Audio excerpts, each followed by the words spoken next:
Bapa, terima kasih kalau pagi ini hamba-Mu masih terus diberi kepercayaan untuk hamba-Mu bisa menyampaikan apa yang menjadi isi hati-Mu. Kami percaya Engkau punya pesan Tuhan. Urapi bibir lidah hamba-Mu, biar semua kemuliaan juga kembali kepadamu. Berkati setiap telinga yang mendengar. Terima kasih Bapa buat pagi ini di dalam nama Tuhan Yesus. Haleluya. Amin. Ya. Shalom semuanya, ada sukacita ya. Hari ini saya akan berkhotbah tentang bagaimana krisis itu bukan kritis. Sekali lagi ya, ada banyak orang yang hari-hari ini ngalami kritis ya, kritis dalam karena masalah, sudah tidak punya jalan keluar. Serasa kita jadi pasien ICU. Pasien ICU itu gimana? Pasien yang sudah, Bu, saya sudah tidak punya jalan keluar antara hidup dan mati. Tapi sekali lagi, kalaupun kritis ini boleh menimpa saudara dan saya, krisis sekalipun, hari ini pastikan kita jangan sampai krisis kepercayaan. Yang paling berbahaya di saat kita krisis, kita akan jadi kritis ketika kita krisis kepercayaan kepada Tuhan. Waktu kita sudah mulai kehilangan percaya kita kepada Tuhan, itu yang paling berbahaya. Tapi selama krisis, saudara hari ini boleh krisis ekonomi, krisis rumah tangga, krisis dalam hal anak-anak, usaha, keuangan. Mungkin banyak hal yang saudara bisa alami dengan krisis. Tapi itu tidak akan membawa saudara kritis. Percayalah, walaupun memang keadaanmu sekarang sepertinya kritis. Bu Eli, saya butuh jawaban yang sangat mendesak. Yang sudah jatuh tempo, yang sudah tidak ada jalan keluar. Satu hal, ketika kita tetap punya krisis, tidak punya krisis kepercayaan sama Tuhan, kita tetap bangun kepercayaan kepada Tuhan, maka kita tidak akan mengalami keadaan yang hancur. Sekali lagi, jangan pernah krisis kepercayaan kepada Tuhan di masa-masa krisis, supaya hidup kita tidak mengalami keadaan yang benar-benar hancur ya. Makanya krisis itu bukan kritis. Kenapa? Yang pertama, krisis itu keadaan yang normal, tidak membahayakan hidup saudara. Kenapa? Karena di Yohanes 16 ayat 33 yang berkata, Yesus berkata, semuanya itu kukatakan kepadamu supaya kamu beroleh damai sejahtera di dalam aku. Dalam dunia kamu menderita penganiayaan, tetapi kuatkanlah hatimu, aku telah mengalahkan dunia. Hari ini pastikan, krisis yang sedang menimpa dunia ini adalah keadaan yang normal, yang Tuhan Yesus sudah berkata, nak, dalam dunia kamu pasti menderita penganiayaan. Makanya saya sering gurau, ibu-ibu, bapak-bapak, kalau tidak siap menghadapi menderita penganiayaan selama hidup di dunia, jangan doanya minta panjang umur. Kalau kita berdoa panjang umurnya, kita siap mengalami penderitaan aniaya, karena Yesus sudah berkata, dalam dunia kamu akan menderita penganiayaan, tapi kamu tetap beroleh damai sejahtera. Karena ingat ya, aku telah mengalahkan dunia. Jadi selama krisis terjadi, saudara jangan krisis kepercayaan kepada Tuhan. Karena yang sudah mengalahkan dunia itu Tuhan. Kalau kita nggak bisa mengalahkan dunia, kita nggak bisa mengalahkan semua situasi, kita keluar dari penganiayaan untuk kita menang. Tapi Yesus berkata, kuatkanlah hatimu di tengah krisis, karena krisis ini normal. Kalau memang kita hari ini mau panjang umur, siap ngalami penderitaan aniaya di dunia ini. Jadi kalau kita mau panjang umur, siap ya. Kalau kita tidak siap, kalau ulang tahun nyanyinya pendek umurnya, ya, supaya kita bebas dari penderitaan penganiayaan. Tapi selama kita mau panjang umur, menikmati hidup di dunia, nikmati aja. Saudara, memang penderitaan pasti ada. Yang namanya penganiayaan dari orang-orang jahat sekitar kita, apalagi ini masa yang makin jahat, pasti ada. Tapi tidak perlu takut. kita ini di backup Tuhan di pihak kita, itu bukan Tuhan yang kalah, tapi Tuhan yang sudah mengalahkan dunia. Berarti kita juga menang ya, pasti. Kita pasti menang karena Tuhan sudah mengalahkan dunia. Dan kita tidak akan pernah ditetapkan untuk jadi orang yang kalah. Kita bukan akan menang, tapi kita sudah menang. Sekalipun realitanya kita dianiaya, kita ngalami penderitaan. Karena semua ini adalah sesuatu yang normal, saudara tidak perlu panik. Ya, hidup ini bukan tentang hutangmu, bukan tentang kankermu yang hebat, usahamu yang bangkrut yang hebat, suamimu yang galak, suamimu yang selingkuh, istrimu yang cerewet, anak-anakmu yang berontak. Hidup bukan tentang masalah, tapi hidup tentang siapa Tuhan yang sudah mengalahkan dunia. Itu ada di pihak saudara, dan dia sendiri akan membuktikan bagaimana dia Tuhan yang sudah mengalahkan dunia. Makanya hari ini siapa yang lagi ngalami krisis ekonomi, krisis rumah tangga, krisis kesehatan karena dokter menvonis kanker, sekali lagi pesan Tuhan, kuatkanlah hatimu. Tetap miliki damai sejahtera. Lihat, aku telah mengalahkan dunia. Itu yang pertama. Nanti bagian krisis itu normal, kenapa? Saya akan bahas. Itu yang pertama. Yang kedua, krisis itu membuat kita bertumbuh dan menjadi pelaku firman. Tangkap ya. Krisis yang kedua itu tidak usah ditengking-tengking. Karena lewat krisis demi krisis yang kita hadapi di masa sukar, tujuan Tuhan membuat kita bertumbuh dan menjadi pelaku firman. Ayatnya di Mazmur 119 ayat 67a. Sebelum tertindas aku menyimpang. Tangkep ya. Sebelum tertindas aku menyimpang. Berarti kalau kita tertindas supaya kita hari ini diluruskan sama Tuhan. Dulu tidak jadi pelaku firman, Tuhan mau. Makanya krisis itu baik. Supaya saudara yang penyimpangannya besar hari ini, Tuhan mulai arahkan hidupmu. Ini loh nak, jalan hidupmu. Kalau tanpa krisis, kamu hidupnya nyaman, enak, semua lancar, semua berhasil, kamu akan jalan hidupmu ini mulai nyimpang. Apalagi orang yang terlalu nyaman, penyimpangannya pasti besar. Justru lewat krisis itu alat yang membuat penyimpanganmu mulai diperkecil. Tangkap ya, sehingga kita mulai bertumbuh dan jadi pelaku firman. 119 ayat 67a, bukan 17a, 67a. Sekali lagi kita percaya tidak ada kebangunan rohani tanpa krisis. Tidak ada perubahan hidup tanpa krisis. Berarti krisis itu hal yang baik. Yang pertama tadi hal yang normal.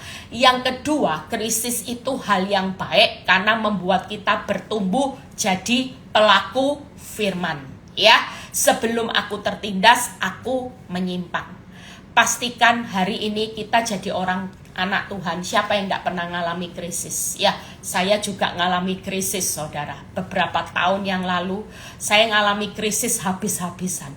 Tapi bersyukur saya tetap menguatkan kepercayaan saya kepada Tuhan. Saya tidak pernah ngalami yang namanya krisis kepercayaan sama Tuhan, sehingga hidup saya hari ini dibawa Tuhan naik. Kalau saya kehilangan kepercayaan sama Tuhan, maka hidup saya akan hancur. Tuhan berbicara pagi ini, ingat nak, krisis itu hal yang normal.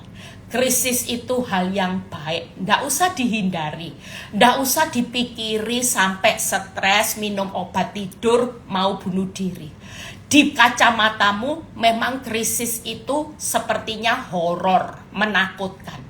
Tapi krisis itu bukan kritis. Krisis itu cuma satu perjalanan hidup normal, baik buat kita. Karena apa? Di tengah krisis nanti kita belajar bertumbuh, kita belajar untuk menjadi pelaku firman. Ya, seperti apa? Seperti kita menjadi permata.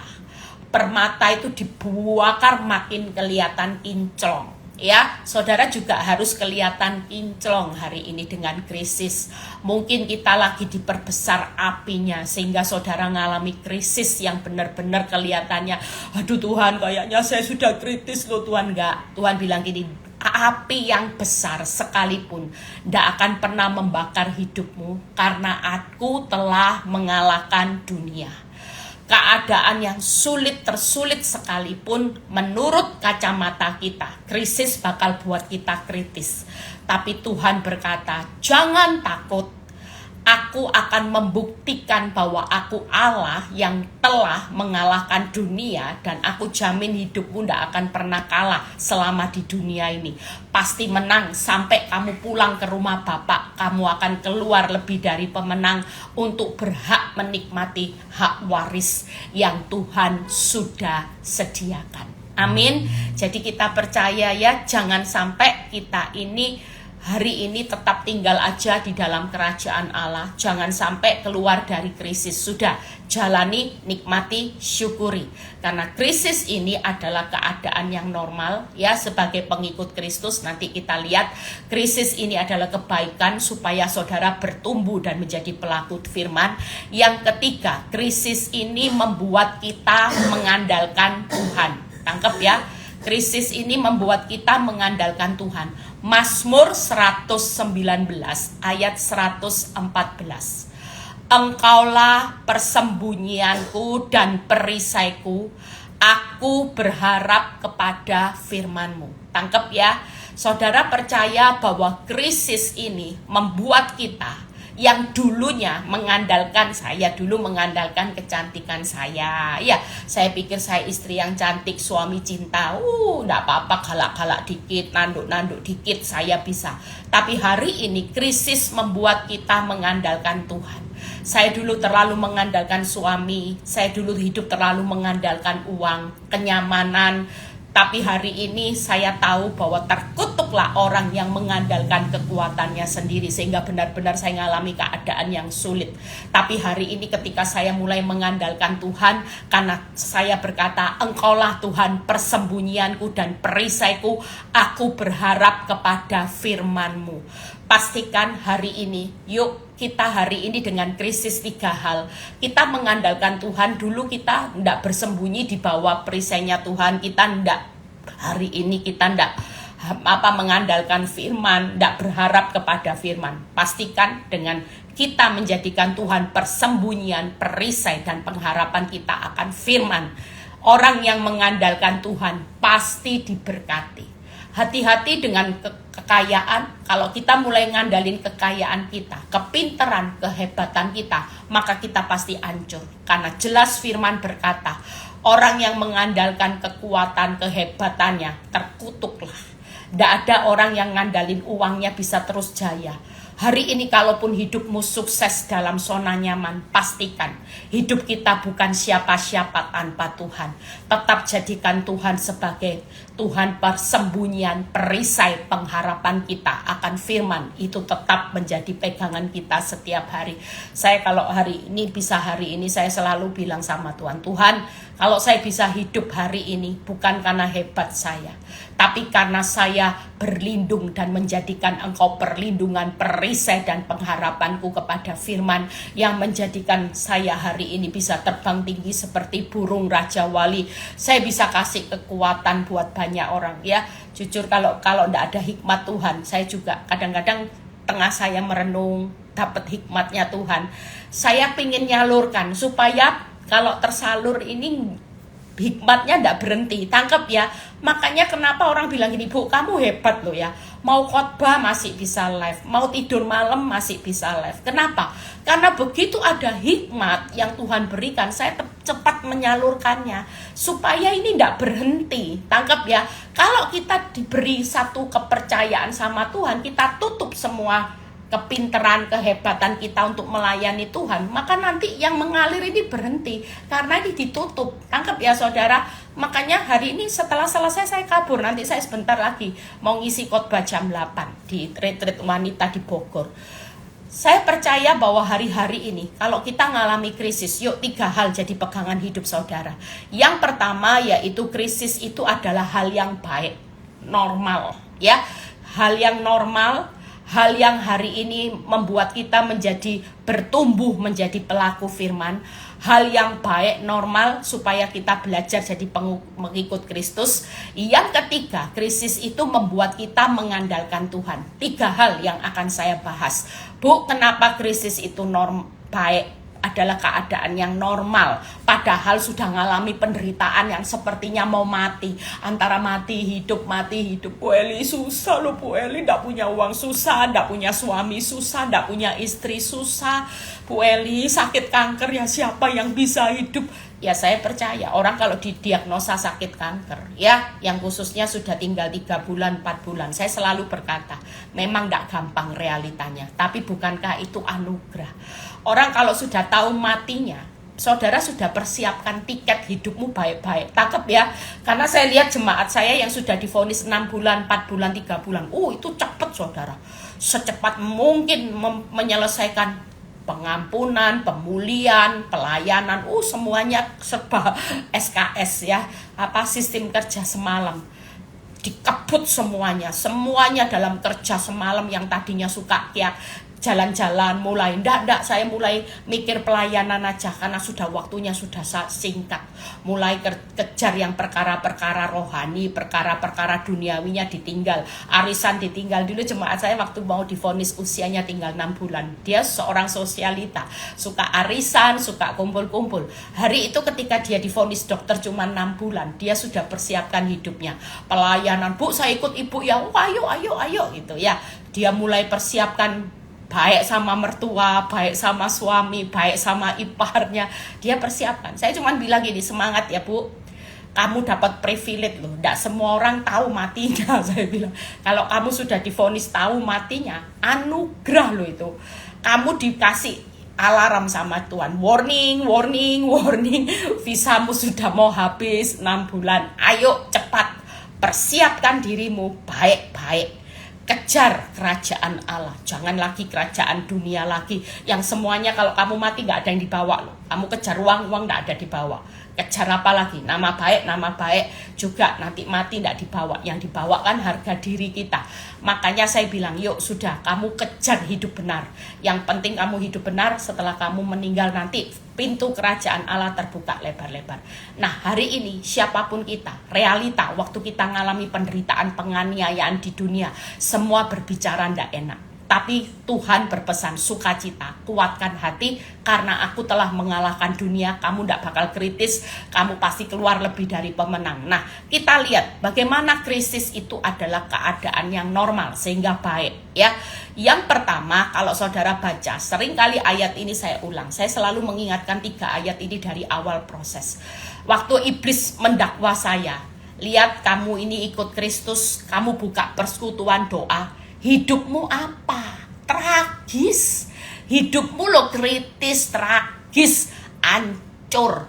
Dulu kamu ndak melayani Tuhan, enak kan? Suami baik, semua baik. Sekarang apa buktinya? Melayani Tuhan. Bahkan orang Kristen sekalipun itu bicara di telinga saya, mana Tuhannya Ibu Eli? Mana kalau Tuhan itu besar? Buktinya. Selalu orang berkata, buktinya mana?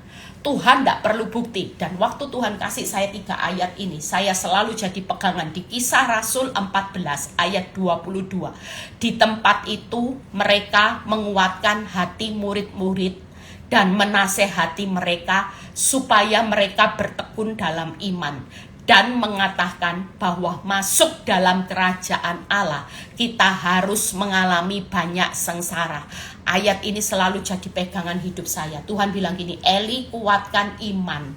Kalau ada banyak suara sumbang yang mengatakan, mana buktinya kalau Tuhannya orang Kristen bekerja? Mana buktinya kalau Tuhan di pihaknya Eli? Buktinya Eli ditinggal, suami pelakor malah dicintai. Mana buktinya? Kalau seperti itu terjadi hari ini, pastikan Tuhan mau berkata, kuatkan imanmu nak, percayalah orang-orang ini tidak ngerti firman. Kalau kamu mau masuk dalam kerajaan Allah, ingat, kamu harus mengalami banyak sengsara. Kamu mau pilih mana Eli? Mau masuk kerajaan Allah atau kerajaan maut? Kalau kamu pilih zona nyaman, banyak nyaman-nyaman, berarti kamu memilih kerajaan maut. Di sana ada api belerang, ada iblis, ya, kehilangan kemuliaan Allah. Makanya ketika saya mendapat firman ini, saya selalu menguatkan iman saya kepada Tuhan. Saya tahu jalan masuk dalam kerajaan Allah pasti banyak sengsaranya. Jadi jangan takut menghadapi krisis, tidak akan kritis, tapi dalam krisis ketemu kerajaan Allah. Tangkap ya, saudara, jangan takut diintimidasi, saudara jangan takut hari ini kalau dituduh apapun, dikatakan apapun, karena saudara lagi ngalami krisis besar-besaran. Yang penting jangan krisis kepercayaan sama Tuhan. Yang kedua, kalau saudara baca di 2 Korintus 6 ayat 4, ya kita baca 2 Korintus 6 ayat 4. Yuk kita baca. Sebaliknya dalam segala hal kami menunjukkan bahwa kami adalah pelayan Allah, yaitu dalam menahan dengan penuh kesabaran dalam penderitaan, kesesakan, dan kesukaran. Orang kalau sabar dalam nyaman, uang banyak, enak ya Bu Eli. Tapi untuk jadi pelayan Allah, saudara percaya, kita harus dengan penuh kesabaran dalam penderitaan, kesesakan, dan kesukaran. Semua ndak enak. Makanya hari ini ingatkan, kita ini bukan korban masalah di tengah krisis yang besar-besaran. Banyak yang terpanggil tapi sedikit yang dipilih. Kalau kita dipilih masuk dalam kerajaan Allah, berarti bersiaplah untuk mengalami kesengsaraan yang banyak. Kalau kita dipilih sebagai pelayan Allah, maka hiduplah dalam penuh kesabaran. Hari ini sabar, penderitaan ndak enak, kesesakan ndak enak, kesukaran ndak enak. Lah kok ndak enak semua Bu Eli paketnya ikut Kristus, harus sabar di dalam penderitaan, kesesakan, kesukaran. Ndak apa-apa. Memang, tapi itu kan ndak selamanya. Kita percaya hidup di dunia ini sementara. Sementara kita sabar menderita, Tuhan juga sabar ndak kasih kita anugerah kekuatan. Orang tanya Bu Eli, 14 tahun hidup dalam penderitaan, kira-kira Bu Eli bisa sukacita? Saya bisa sukacita, jelas. Ndak ada yang namanya hidup menakutkan. Kenapa? Karena ndak bakal kritis kok. Seburuk-buruknya orang benar ngalami penderitaan, kesesakan, kesukaran, kalau kita disertai kasih karunia anugerah, maka kita bisa berkata, cukup kasih karunia Tuhan, lebih dari cukup. Buktinya saya tidak error, buktinya saya juga tetap sehat, buktinya saya bisa kasih kekuatan saudara. Coba kalau saya tidak sabar dalam penderitaan, kesesakan, kesukaran, itu sudah ceritanya lain. Bu Eli sudah bukan Bu Eli hamba Tuhan yang menguatkan banyak orang. Bu Eli mungkin sudah jadi wanita tobat, sudah menikah lagi, mungkin jadi pasien rumah sakit jiwa, lain ceritanya. Tapi Bu Eli di tengah sabarnya dalam penderitaan, kesesakan, kesukaran, Tuhan pilih hidup saya jadi pelayan Allah. Bukan pelayan Allah yang palsu, yang pakai topeng rohani. Tapi pelayan Allah yang sejati adalah yang sudah melewati masa-masa yang panjang di dalam kesabarannya menjalani penderitaan, kesukaran, dan kesesakan. Hari ini pembuktiannya jelas. Ini sudah akhir zaman. Jangan bangga dengan banyaknya yang terpanggil. Mungkin kita terpanggil untuk selamat karena Yesus sudah menyelamatkan saudara. Tapi kita satu kali lagi, apakah kita terpilih? Kalau keselamatan yang diberikan itu gratis dan saudara hari ini menyepelekan keselamatan, hanya berkata, Tuhan kan maha pemurah. Saya pernah dengar sampai saya tuh ngelus dada saudara. Ini orang pelayan Tuhan. Pelayan Tuhan yang bisa khotbah. Suatu kali dia ditegur istrinya karena dia selingkuh. Dia cuma bilang gini, "Ndak usah bawa-bawa nama Tuhan. Saya melayani Tuhan, tujuannya supaya dengan pelayanan saya itu menutup dosa saya. Dan saya tahu Tuhan pasti berkenan dengan saya." Saya sampai ngelus dada, saya tanya, "Bu, suamimu sekolah Alkitab?" "Iya Bu." "Sekolah Alkitab berapa tahun lu Bu?" Saya heran, kalau khotbah gimana? Khotbah juga lancar Bu. Persiapan enggak? Persiapan Bu. Besok mau khotbah, hari ini persiapan. Dia persiapan, dia bisa khotbah dengan lancarnya karena dia persiapan beberapa hari. Saya cuma ngelus dada, ya ampun Tuhan. Saya bilang, ini hamba Tuhan. Iya Bu, sudah bertahun-tahun Bu. Kalau saya tegur, dia selalu bilang, pemikiranmu salah.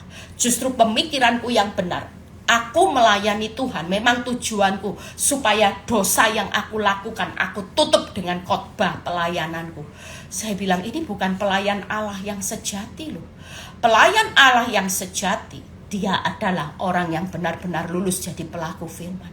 Mungkin hari ini kalau saudara ngalami sesuatu, ya saudara percaya hidup ini dalam menjadi pelayan Allah. Kalau kita sudah dipilih, karena kita sudah hidup benar, jangan takut.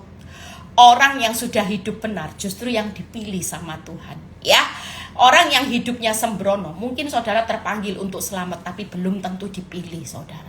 Pastikan kita dipilih jadi 5 gadis yang pintar. Jangan hanya terpanggil 10 orang, ya. Yang dipanggil 10 gadis, tapi yang dipilih cuma 5 gadis yang pintar. Yang bodoh dibuang. Kalau saudara hari ini tidak kepilih, saudara akan jadi orang yang terbuang. Pastikan kita dipilih hari ini, masuk dalam kerajaan Allah dan sebagai pelayan Allah. Makanya jangan berpikir krisis hidupmu, korban masalah, Tuhan tidak sayang. Justru karena kita dipilih oleh Tuhan, spesial masuk kerajaan Allah, hak privilege jadi pelayan Allah. Wow, luar biasa. Makanya Tuhan izinkan kita ngalami penderitaan. Orang sabar itu berarti penderitaannya yang panjang ya. Tuhan bilang gini, Eli, aku tidak bilang cepet loh. Aku bilang sabar dalam penderitaan, kesesakan, kesukaran. Kalau aku bicara sabar, berarti itu jangka waktu yang panjang. Ya, kalau kita dijolimi terus sama orang jahat, ya baiklah terus. Kan harus sabar. Orang dijolimi sama orang dikhianati itu kan penderitaan, kesesaannya sudah baik dikatai, kurang ajar ya Eli, itu kurang ajar ya, kurang ajar. Kita sudah baik tapi kita dikata-katain, itu nyesek benar saudara. Kesukaran, kita sudah baik diselingkuhi, itu penderitaan yang panjang. Tapi sekali lagi Tuhan ingatkan hidup saya, Eli, sabar, sabar. Karena kamu pilihanku jadi pelayan Allah. Aku sedang pilih hidupmu. Jangan sampai engkau tidak sabar. Kalau engkau tidak sabar, aku coret hidupmu sudah. Makanya yang kedua. Yang ketiga, sebagai orang yang apa? Beribadah. Yuk buka 2 Timotius 3 ayat 12. 2 Timotius 3 ayat 12. 2 poin lagi kita selesai. Saya agak cepat karena saya harus cepat-cepat kabur ini ya. Sudah jamnya, sebentar lagi saya pasti ditelepon sama panitianya Bu Eli. Mana Bu Eli? Oke. 2 Timotius 3 ayat 12. Memang setiap orang yang mau beribadah di dalam Kristus Yesus akan menderita aniaya. Tangkep ya. Orang yang mau beribadah di dalam Kristus Yesus akan menderita aniaya. Pastikan bentuk ibadah kita hari ini sebagai Tuhan ketika kita rela dianiaya. Rasul Paulus dianiaya, sudah dianiaya, disesah, kapal karam, penderitaan, ya, duri dalam daging tidak segera diambil-ambil, 3 kali berseru. Itu artinya Rasul Paulus berkata, aku sudah menyelesaikan pertandingan hidupku dengan baik. Salah satu bentuk ibadah kita adalah ketika kita rela menderita aniaya. Memang setiap orang yang mau hidup beribadah di dalam Yesus Kristus akan menderita aniaya. 3 hal. Kenapa? Krisis adalah hal yang normal. Kuatkan hati karena kita sedang terpilih masuk dalam kerajaan Allah sebagai pelayan Allah yang sejati dan kita sedang beribadah. Jadi jangan kaget. Salah satu bentuk ibadah yang sejati, ibadah yang benar-benar mengikut Kristus adalah menderita aniaya. Ya, kita bisa pikul salib sangkal diri, itu salah bentuk. Tapi salah satunya kita tidak mungkin disalib. Kita pikul salib sangkal diri iya, tapi kita tidak mungkin disalib. Makanya tidak usah takut, kapasitas penderitaan kita tidak akan melampaui kekuatan kita. 3 hal ya, pelayan Allah, kerajaan Allah, dan bentuk ibadah yang sejati itu adalah menderita aniaya, sabar dalam kesesakan, kesukaran, itu sebagai pengikut Kristus, pelayan Allah. Yang pertama yaitu sebagai bentuk masuk dalam kerajaan Allah harus rela ngalami banyak sengsara. Yang kedua, bagaimana keadaan hidup saudara? Saudara percaya akhir perjalanan hidup orang benar itu jauh lebih penting daripada awalnya. Saudara, hari ini kalau di awal saudara sehat, nyaman, semua kaya raya, tapi di akhir kehidupan kerajaan Allah tertutup, saudara tidak jadi pelayan Allah, saudara tidak punya kehidupan ibadah, apa artinya hidup saudara? Kaya, kerajaan Allah tidak bisa masuk, seperti 5 gadis bodoh. Saudara tidak punya arti. Makanya orang benar, orang ikut Kristus, jangan lihat prosesnya. Akhir kehidupan itu jauh lebih penting, karena itu berbicara kekal selamanya, forever. Kalau hidup di proses hanya di awal saudara jalani hidup di dunia, itu semuanya tidak ada kekal, nilainya hanya biasa-biasa. Saudara kaya sukses cuma dipuji orang, kaya ya, terus di fasilitas, turun mall dibukain pintu, parkir dapat VIP. Apa artinya? Cuman sesaat. Kalau kita tidak dapat VIP, saya percaya loh, orang yang jadi pelayan Allah yang sejati, yang hidup ibadahnya rela ngikut Kristus menderitaannya, ya itu VIP-nya kerajaan surga. Saya tidak tahu VIP-nya gimana saudara, tapi yang pasti privilege. Tidak semua orang bisa menghadapi semua. Kalaupun kita selamat mengenal Yesus, tapi pasti kita beda. Ada yang VVIP, ada yang VIP, ya. Pastikan yuk kita kalau selamanya kejar yang VVIP, yang selamanya. Jangan hanya VVIP di dunia, rumah besar, mobil banyak, pabrik besar, itu VVIP di dunia. Tapi kenapa? Ini sementara, mati tidak dibawa. Tapi kalau VVIP-nya di kerajaan Allah, karena saudara rela, sabar menderita, kesesakan, kesusaran, rela dianiaya, menderita, saudara akan jadi VVIP-nya di kerajaan Allah. Itu nilainya selamanya. Pastikan kita hari ini yuk krisis, tetap kuatkan hatimu karena aku telah mengalahkan dunia. Yang kedua, bagaimana? Ya, saudara percaya, saya ngalami krisis. Musa juga ngalami krisis waktu dikejar tentara Firaun, depan laut, krisis juga. Yesus juga ngalami krisis waktu detik-detik terakhir penderitaan yang puncak pada waktu mau disalib. Yusuf juga ngalami krisis banyak, krisis sumur, difitnah, ya, penjara. Semua mengalami krisis. Daud krisis, dikejar-kejar mau dibunuh oleh anak dan besannya. Kita semua pernah mengalami krisis. Saya mengalami krisis pernah saudara. Tapi sekali lagi krisis yang terjadi karena sebagai pilihan Allah sedang terjadi, tidak akan mengalami kritis sampai saudara bisa mati Tuhan, mati enggak. Tapi justru krisis itu akan membawa saudara naik terbang tinggi seperti Raja Wali. Yang kedua, bagaimana hidup bertumbuh. Yuk kita lihat. Kita baca di Mazmur 119 ya, ayat 67 dan 71. Apa yang dikatakan firman Tuhan di Mazmur 119 ayat 67 dan 71. Sebelum aku tertindas, aku itu menyimpang. Ya, tetapi aku sekarang berpegang pada janjimu bahwa aku tertindas itu baik bagiku supaya aku belajar ketetapan-ketetapanmu. Lihat ya, Tuhan mau dengan krisis yang terjadi, ini adalah keadaan yang baik membuat saudara bertumbuh jadi pelaku firman. Yang pertama, supaya kita tidak menyimpang. Yang kedua, hidup tanpa penyimpangan. Yang kedua, hidup berpegang pada janji Tuhan dan hidup yang belajar pada ketetapan-ketetapan Tuhan. 3 hal. Hidup yang tanpa penyimpangan, hidup pegang janji Tuhan, hidup pada belajar ketetapan-ketetapan Tuhan. Hari ini yuk dengan krisis kita mulai belajar pegang janji Tuhan. Kalau dulu saya pegang suami saya terus, saya pegang harta saya terus, tapi dengan krisis yang terjadi menimpa rumah tangga saya mulai terus belajar untuk Tuhan. Apa yang dipersatukan Tuhan tidak bisa dipisahkan manusia. Rumah tanggaku seperti Engkau membuat mujizat di Kana, perkawinan di Kana, yang tadinya semua serba tawar hubungan saya dengan suami, Tuhan akan membuat madu yang manis rasanya, yang mahal, dari yang gak punya nilai apa-apa, hubungan yang sudah mati, yang sudah tawar. Tapi kalau sudah waktunya Tuhan, air itu akan berubah menjadi anggur yang termanis, yang termahal. Itu sebabnya hari ini yang lagi struggle dalam rumah tangga, jangan pernah menyerah, jangan pernah bercerai. Kalaupun ada ibu-ibu atau bapak yang sudah dikasih surat cerai, sekali lagi surat cerai tidak berlaku dalam kerajaan Allah, tidak berlaku di dalam kerajaan surga. Yang pasti di mata Tuhan kita tidak pernah bercerai, sampai Tuhan yang menceraikan saudara suami istri yang sudah disahkan, diberkati di pernikahannya gereja. Tuhan berkata, yang bisa menceraikan suami istri yang sudah aku berkati dalam pernikahan di gereja hanya aku. Tidak ada manusia jadi maut yang bisa menceraikan suami istri.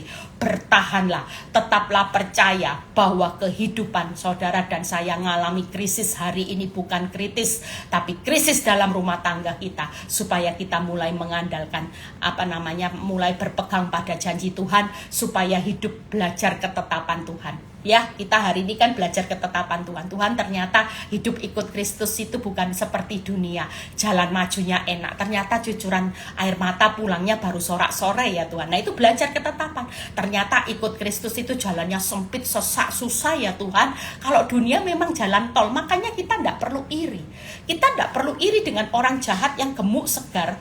Tetanggamu mungkin hari ini jadi koruptor, tapi kaya, makin ganti rumah, ganti mobil. Itu harta dunia, tidak usah jadi perbandingan hidup orang Kristen. Tangkap ya, hari ini pastikan saudara dan saya hidup mengikut Kristus hari ini bukan soal kaya, sukses, dan tahta. Tapi hidup mengikut Kristus adalah supaya kita bertumbuh dan menjadi pelaku firman. Yaitu berpegang pada ketetapan belajar, berpegang pada janji Tuhan, hidup tanpa penyimpangan. Tidak menyimpang ke kanan ke kiri. Itu targetnya Tuhan. Yang terakhir ya. Jadi jangan berpikir, dunia mungkin berpikir kapok ya, ikut Kristus bonyok krisis kamu ya, ngalami krisis setia aja, mana buktinya Tuhan? It's okay.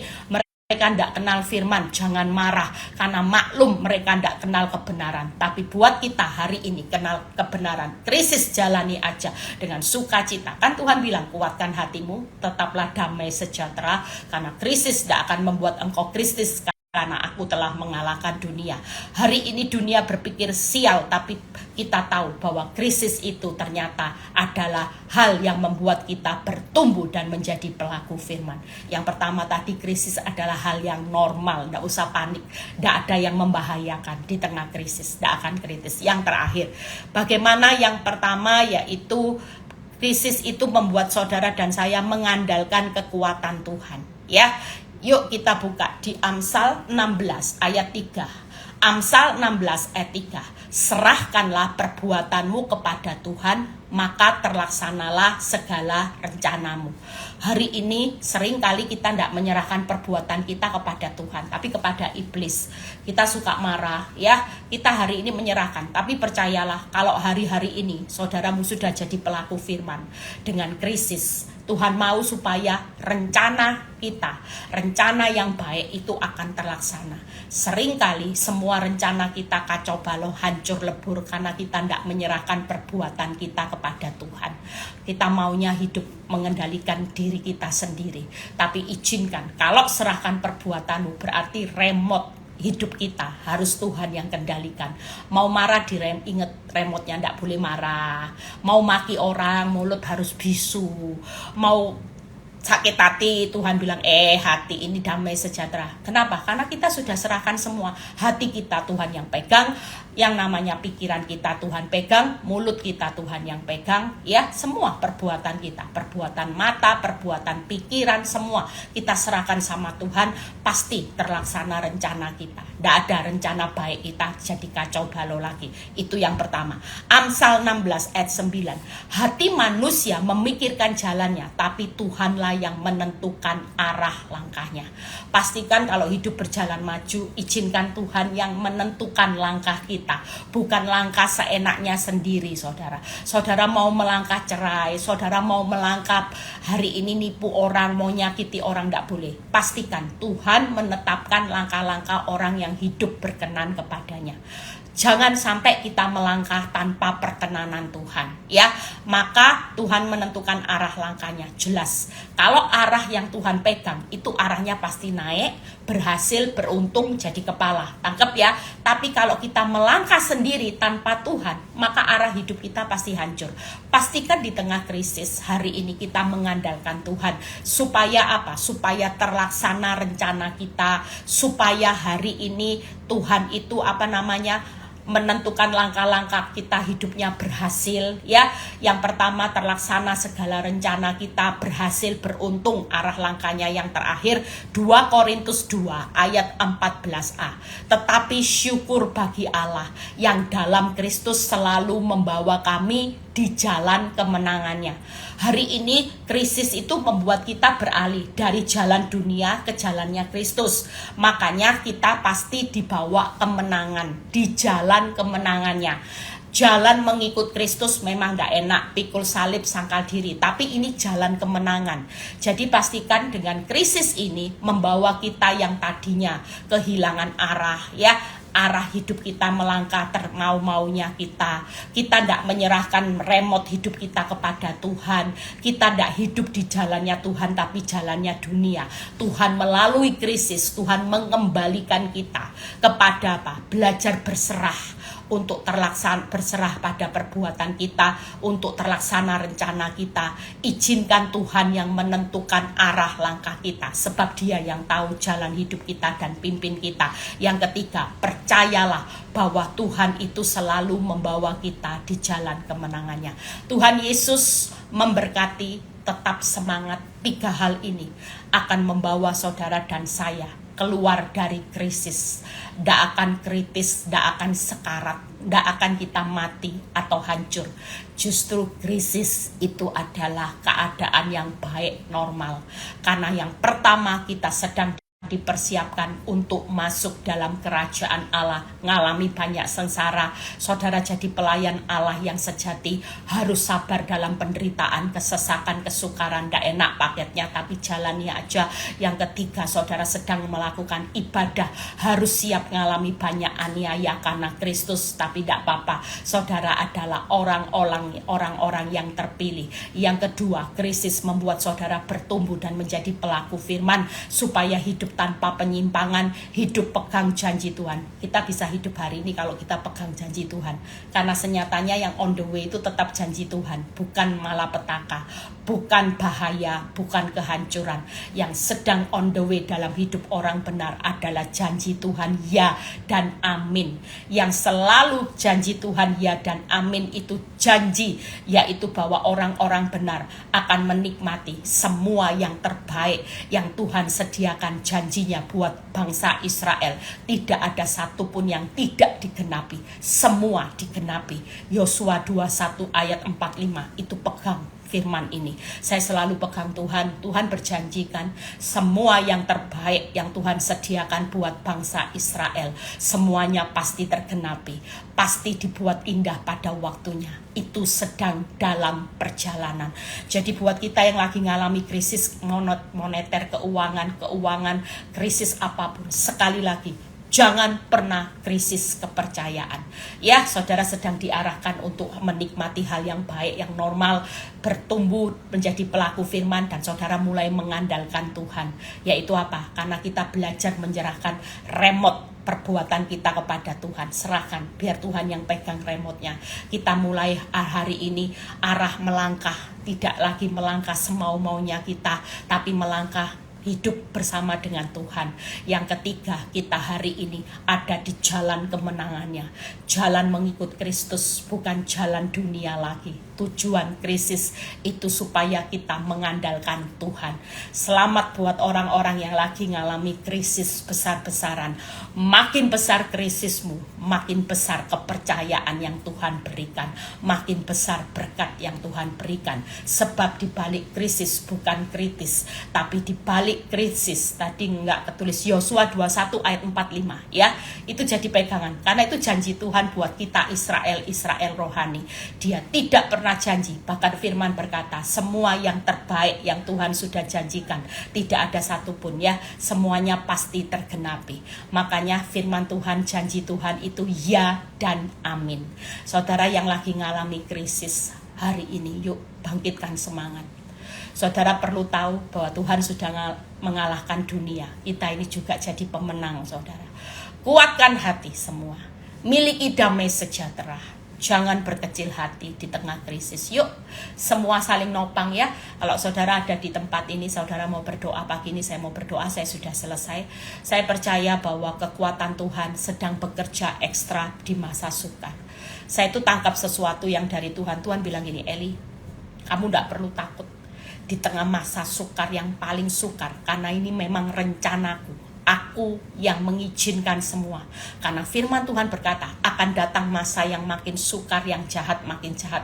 Nah, kita hidup hari ini di tengah krisis yang sukar, krisis orang jahat memperlakukan kita makin jahat. Jelas kita krisis, saudara, hari ini. Tapi waktu kita tidak ngalami krisis kepercayaan sama Tuhan, Tuhan tuh ingatkan saya gini, kamu ingat ya, semakin besar masa sukar, semakin besar masa yang makin jahat, semakin besar anugerahku buat orang benar, semakin berlimpah kebaikan dan kemurahanku buat orang benar. Itu yang saya tangkap, saudara. Jadi pesan Tuhan hari ini, justru kita tidak boleh nikmati krisis, saudara. Makanya saya berkata, kenapa orang benar itu tidak boleh resepsi. Karena Tuhan berkata, Eli, apa yang dialami engkau hari ini, itu berarti waktunya engkau menikmati kelimpahan kasih setia anugerahku, kelimpahan kebaikan, kemurahanku terjadi. Yang jadi pertanyaannya, Tuhan tanya sama saya, kenapa kamu takut? Kenapa kamu khawatir? Bukankah kamu harusnya bersyukur kamu menikmati kelimpahanku di masa-masa krisis yang terbesar? Benar, saudara. Saya bilang, iya ya Tuhan, ternyata benar loh. Aku ini ternyata hari ini saya nikmati kelimpahan kebaikan Tuhan gak? Oh jelas saudara. Justru dulu sama sekarang, saya itu sampai gak habis pikir kalau Tuhan tuh kasih saya hikmat yang luar biasa. Sampai saya dipercaya jadi hamba Tuhan tanpa sekolah Alkitab. Saya bisa tulis buku renungan. Saya bisa lihat anak-anak hari ini sudah kawin, nanti satu persatu kawin, saudara. Menikah, dapat jodoh yang baik-baik, semua dipersiapkan, pelayanan di PD Victory Tuhan tata. Loh, siapa hidup saya? Ya justru karena di tengah krisis yang besar, kepercayaan Tuhan lipat buat saya. Kebaikan Tuhan lipat, sampai hari ini saya dipelihara Tuhan tuh tidak pernah kekurangan. Bahkan Tuhan cukupkan lebih dari cukup. Yang hilang Tuhan kembalikan lipat. Loh, kira-kira kebaikan Tuhan lipat tidak atas hidup saya dan anak-anak saya nanti? Jelas. Cuman tinggal tunggu waktunya. Apa yang satu pintu masih ditutup, Tuhan lagi buka banyak pintu. Setelah banyak pintu dibuka, satu pintu ini akan terbuka lebar dan nama Tuhan akan dipermuliakan. Hari ini yuk yang alami krisis, kita mau berdoa bersama-sama. Saudara taruh tangan di dada. Saudara yang lagi ngalami aniaya, saudara yang ngalami sabar dalam penderitaan, kesesakan, kesusahan, sengsara, semua paketnya ikut Kristus tidak enak. Tapi percayalah, krisis ini cuma sesaat. Di balik krisis, kalau saudara bisa kuatkan hati, sukacita, saudara move on, saudara akan lihat mujizat seperti Musa. Musa lihat mujizat laut terbelah. Yesus dikaruniakan nama di atas segala nama. Siapa lagi? Yusuf diangkat Tuhan jadi promosi. Artinya waktu Yusuf bisa move on dari masalah, dari krisis, baru melihat. Tapi selama tinggal dalam masalah, saudara tidak akan lihat krisis ini berbuah sesuatu yang baik. Saya Ibu Eli Kurniawati yang mengalami krisis yang cukup panjang, penderitaan yang cukup panjang, tapi bukan kritis. Saya hari ini dibawa Tuhan, wow, luar biasa. Semua pasti mengalami krisis, tapi pastikan di tengah krisis akan ada kebaikan, kemurahan, anugerah Tuhan yang berlipat-lipat seperti Ayub. Ayub 2 kali lipat. Yuk taruh tangan di dada. Bapak, engkau melihat banyak anak-anakmu yang lagi ngalami krisis. Hari ini mereka benar-benar ngalami krisis yang cukup besar Tuhan. Tapi satu hal yang kami mau katakan buat Tuhan hari ini, kami tidak perlu takut. Di tengah krisis sekalipun kami tahu ada yang ngalami krisis keuangan, krisis hari ini kepercayaan, hari ini ada yang mengalami krisis dalam kesehatan anak-anak rumah tangga, di dalam nama Tuhan Yesus kami percaya Tuhan, kalau Engkau sudah mengalahkan dunia, Engkau sendiri akan membuktikan sebagai penolong sangat terbukti untuk membawa setiap kami keluar dari krisis. Dan kami melihat promosi seperti Yusuf, kami melihat Engkau yaitu dikaruniakan nama di atas segala nama, Ayub menikmati 2 kali lipat, dan kami melihat Daud sebagai raja. Kami percaya Tuhan, Engkau sedang melakukan buat setiap kami yang mendengar, yang bergabung pada pagi ini. Di dalam nama Tuhan Yesus, kalau kami sebentar mau berpisah satu dengan yang lain, biar kami menerima berkat Tuhan, berkat Abraham, Ishak, Yakub. Damai sejahtera Allah Bapa, Putra, dan Roh Kudus menyertai saudara dan saya mulai saat ini sampai Maranatha Tuhan Yesus datang kedua kali. Yang diberkati dan percaya berkata amin. God bless semuanya, tetap semangat, tetap sukacita di tengah krisis, sampai kita nanti bertemu di kekekalan. Kita lihat, wow, kita dapat VIP, kerajaan Allah, pelayan Allah, ibadahnya yang sejati. Tuhan Yesus memberkati. God bless.